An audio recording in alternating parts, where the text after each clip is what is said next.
Hey everyone, Anthony Fantano here, internet's busiest music nerd. Hope you're doing well. And it is time for our weekly track roundup, where I go over what I felt were the best and the worst tracks of the week. You know what it is. We've done enough of these by now for you to know. Firstly, I want to mention that I am going on tour in May, hitting up Vancouver, Seattle, Portland, San Fran, Los Angeles, San Diego. Hope to see you guys there. Very excited, very excited. We're going to have a good time. Tickets and information linked in the description box, as well as a link to our sponsor in this video, the good people over at The Ridge. They make these nifty metal-plated wallets. Get on that minimalist wallet wave and get rid of the disgusting, bulky leather wallet in your pocket or on your desk right now. If you hit up the link down below, you can get 10% off of your order using promo code MELON. And also down there are our Amazon and Turntable Lab associate links. Treat yourself and treat us in the process. All right, the worst tracks of the week. Worst tracks of the week. Minute in, we're getting to the worst tracks of the week. Just a few, just a couple. Not going to bombard you guys with too many tracks that I disliked this week. First off, this new collaborative cut between Migos and Mustard is absolutely generic, boring, nondescript. Nothing special about it whatsoever. Nothing special about this meeting of the minds. Sounds like yet another generic Migos song, just boring, one-dimensional, by-the-numbers trap music.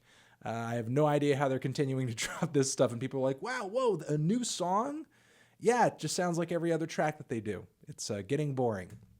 Moving on from there, Logic has a new cut, Keanu Reeves, which is a little cringy in my opinion. Sure, it's one of his more upbeat cuts. It's a little more amped and in your face. He's not going too emotional with it or anything like that. But there are some bars on this thing that kind of just like got me scratching my head about how he's referring to himself as biracial in a way that almost embodies the giant joke that everybody makes about him online. Like he's actually becoming the parody that people are drawing him up to be on his previous records, which I think is sad. I think that the whole Logic is biracial thing has not really been a point of attack that I think is all that fair. And while he has talked about it in depth in interviews, it's not something that he brings up in his music to the point where it just sounds ridiculous, but he's actually kind of doing that literally in this song. And he's obviously attempting to do it in a knowing fashion, but I feel like he's failing miserably at letting the listener in on the joke and instead just kind of like looking like a joke in the process. Moving on from there, this is a new cut from a project by the name of 93 Punks with an X. 93 Punks. Apparently Chicago singer, songwriter, rapper Vic Mensa is involved in this project, and what is linked down below is a cover of the Cranberries song Zombie, and it is god-awful. I don't ever want to hear it again in my life. It is so painfully boring. All right, let's move on to the tracks that I thought were meh. And like I just said with that 93 Punks cut, all the songs that song included are linked down below in the description box. So if you are curious about any of these cuts, check them out for yourself. They are down there below.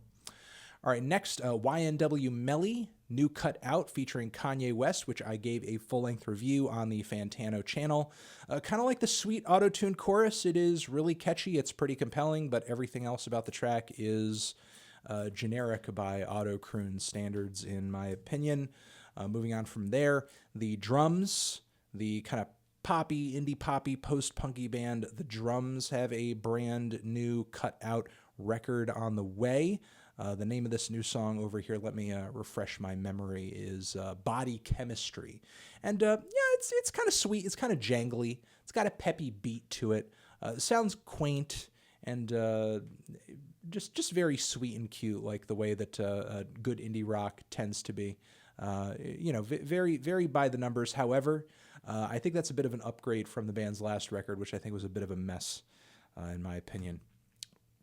All right, the Cranberries, mentioning them again in this video, are actually back with a brand new song, and they're very wispy and forlorn and jangly brand of pop music. Still sounds pretty decent all over after all of these years. The name of the track is All Over Now.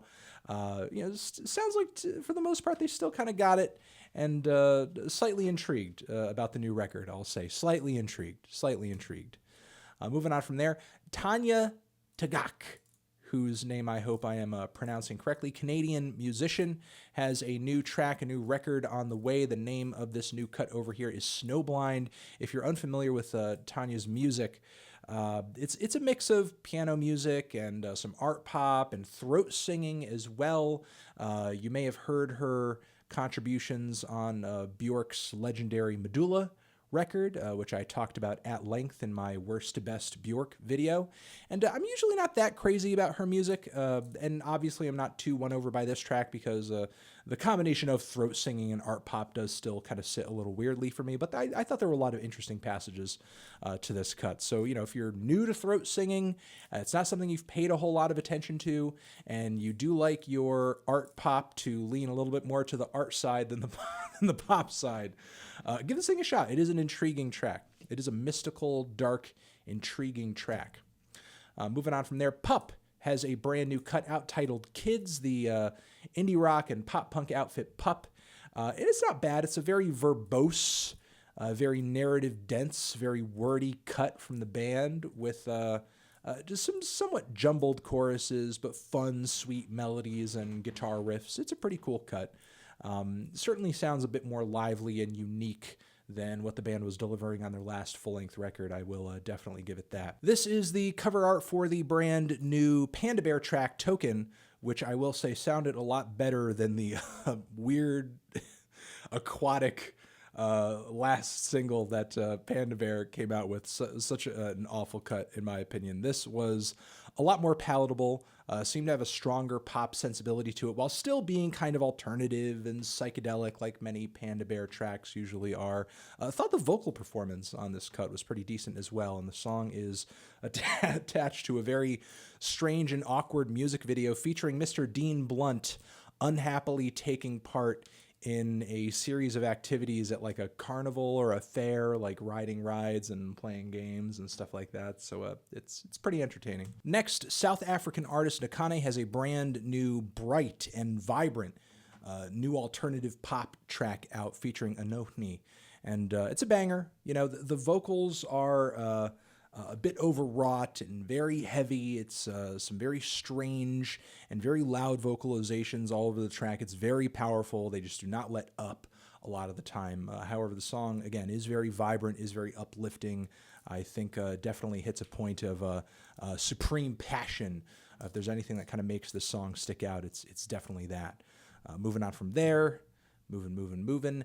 Makthaverskan, the twee pop, jangle pop band, Scandinavian, I believe. Yes, they are from Sweden. They have a brand new cutout, although they haven't really changed all that much since their last album. If anything, the songwriting kind of pops out a little bit more, I suppose, but it's still pretty much the same kind of vocals, the same shimmery guitars, the same kind of aggressive rhythm section. The name of the track is Demands, and it's not bad. While it doesn't stick out, in my opinion, from a lot of their other material, they're still sticking to the sound pretty solidly and, sounding pretty good doing it. Moving on from there, James Blake has a few different tracks out. I mean, really a whole new album out, and this new cut featuring Metro Boomin and Travis Scott is a little underwhelming for me. I mean, I think it's a cool meld of influences ranging from Metro Boomin's rhythms to Travis Scott's vocals and a little bit of James Blake's voice in there and some very eerie, atmospheric tones. It's a marriage of, I guess, some of James Blake's futuristic blue-eyed soul, some strange electronics and trap.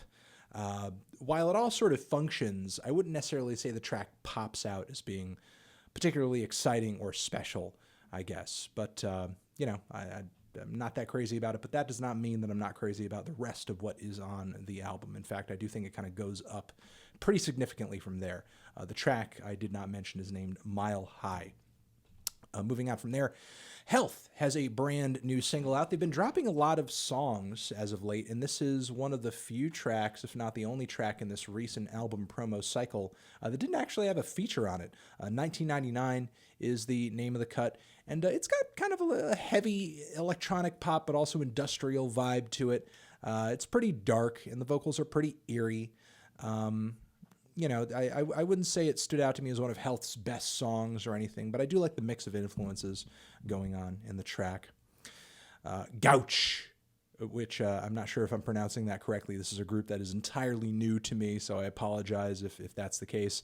But they seem to have a very kind of strange throwback, experimental, almost post-punky kind of sound on this new track, Conspiracy Theories, with a lot of shouty, funny lead vocals and kind of angular, jagged guitar licks and rhythms. They're a very strange, weird little rock band that seems right off the bat to have a lot of personality, even if it is somewhat grating to people who aren't into kind of weirder things in the side of punk and post-punk music.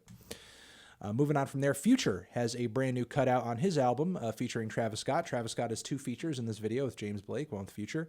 Been listening to the new Future record. I will prematurely say that I am enjoying quite a bit of it.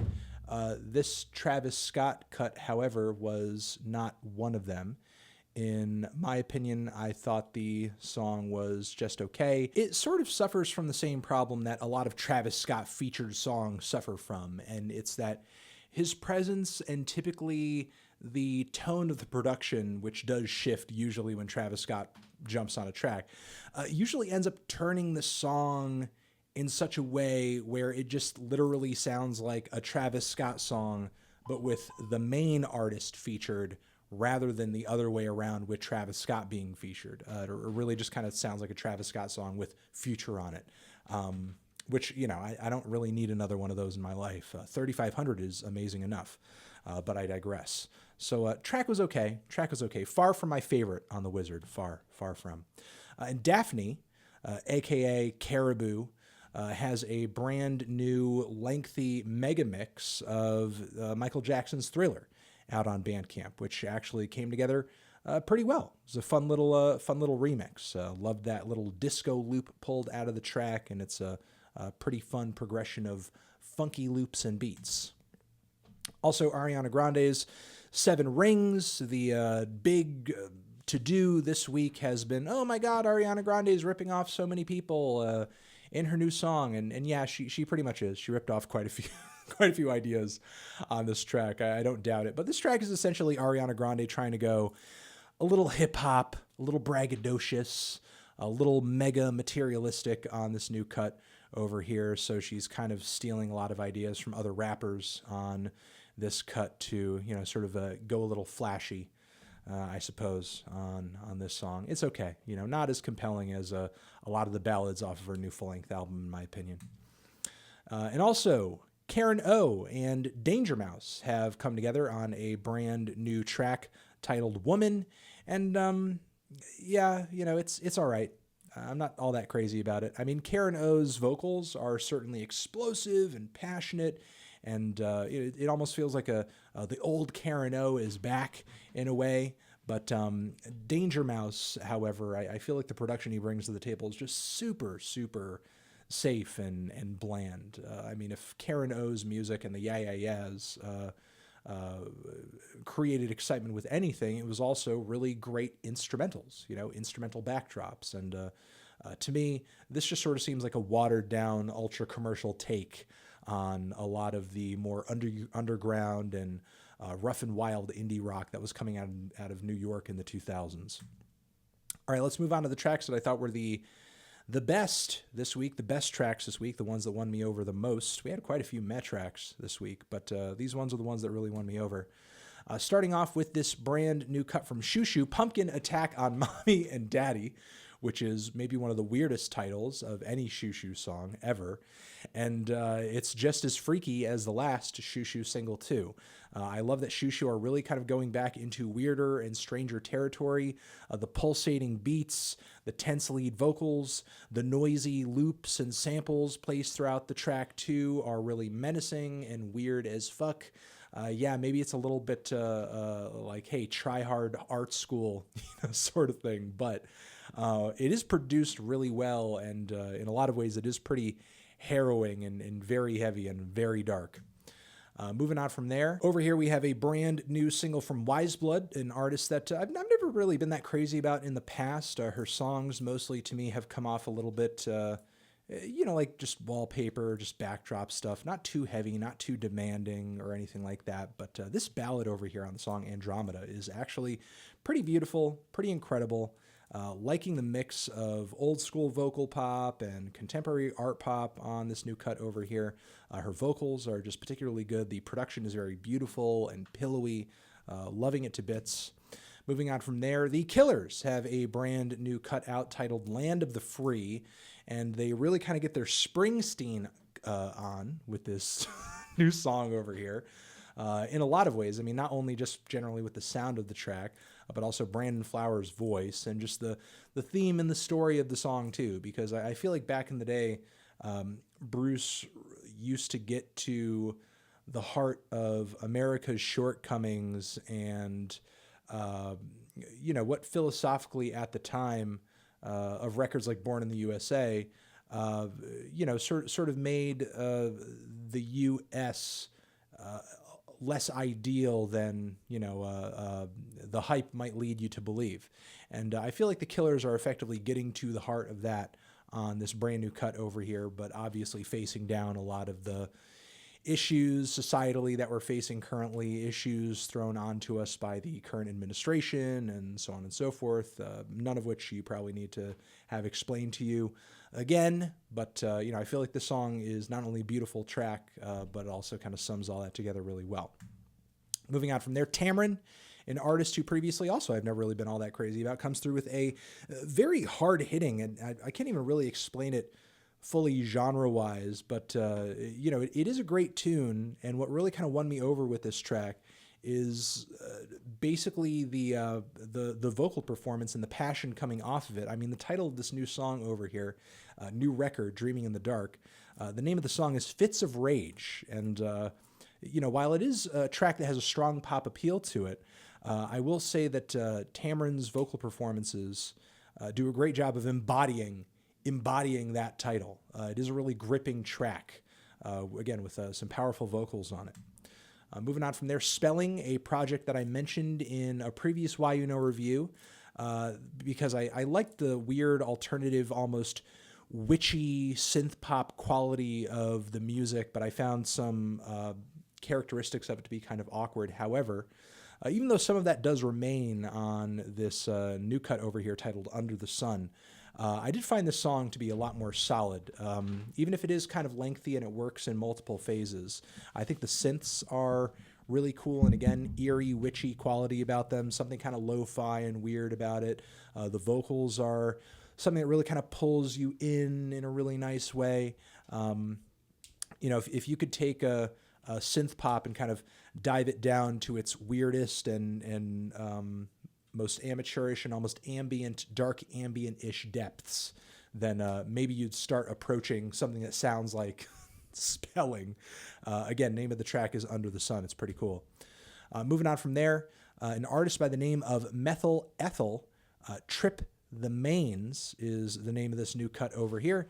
It is a really fantastically assembled piece of pop with a mesmerizing video with like a lot of sort of like the vertically shot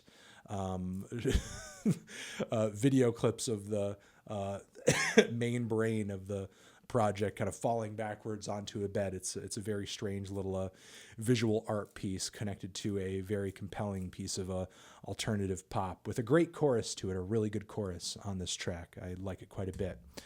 And Matmos is back. Plastic Anniversary is the name of the duo's upcoming album, and they are back at their usual grind with creating incredibly catchy little electronic pieces with strange source material. This track is titled Silicone Gel Implant, and it in fact samples a silicone gel implant. Now, of course, Matmos manipulates these samples to the point where you can't really recognize their source a lot of the time, and they do a great job of kind of making these samples have a musical quality to them, and that is no less the case on this new cut over here, which is incredibly weird and funky. I freaking love it. It's so colorful and so unorthodox. It is quite amazing. New cut over here from a group by the name of Huntley. The name of this very low-key but very compelling ballad is Low Grade Buzz. It is very pretty. It's very relaxing. I'm loving the vocals on this track. I'm just loving the serenity of this song. Quite sucked up into it, and looking forward to hearing more music from them in the near future. And singer-songwriter on our next cut, Glen Hansard, whose music previously I've not really been all that crazy about. He has several albums out already. Another one coming via Anti Records, this one, over here next to my head, has a brand new song out titled I'll Be You, Be Me.